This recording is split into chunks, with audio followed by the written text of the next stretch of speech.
श्रावस्ती नगरी में कृषा गौतमी नाम की एक कन्या, रह गौतमी उसका असली नाम था। काम करते करते वह जल्दी थक जाती थी। लोग उसे कृषा गौतमी के नाम से पुकारते थे। गौतमी जब बड़ी हुई, उसका विवाह एक लड़के से हो गया। गौतमी गरीब घराने की थी, इसलिए उसके ससुराल वाले उसकी कदर नहीं करते थे। कुछ समय बाद गौतमी को एक पुत्र हुआ, तो उसका घर में आदर सम्मान होने लगा। लेकिन होना तो कुछ और ही था।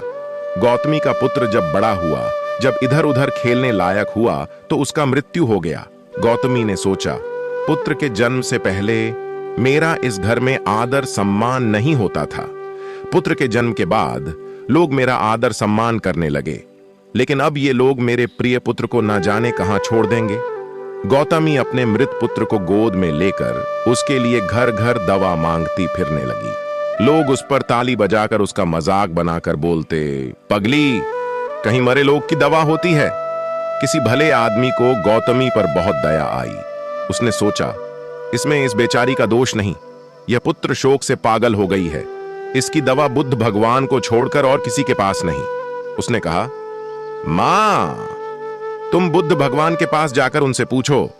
गौतमी अपने पुत्र को गोद में लेकर गौतम बुद्ध के पास पहुंच गई, जहां गौतम बुद्ध बैठे थे, और अभिवादन करके बोली, महाराज, मेरे पुत्र को दवा दीजिए।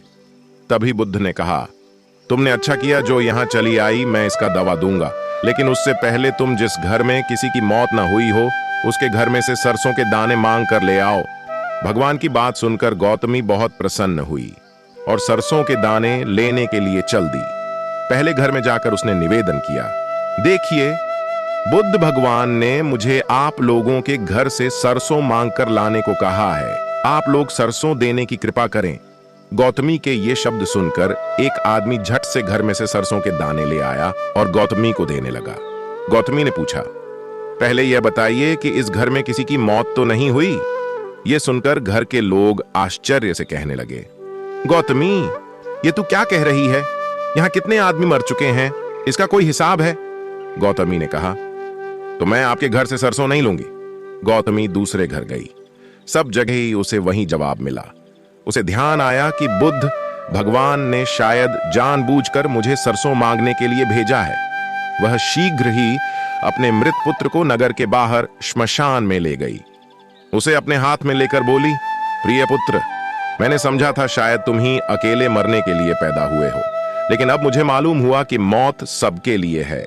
जो पैदा हुआ है उसे एक न एक दिन अवश्य मरना है। इतना कहकर अपने पुत्र को श्मशान में रख वहां से लौट आई। लौटकर गौतमी बुद्ध के पास गई।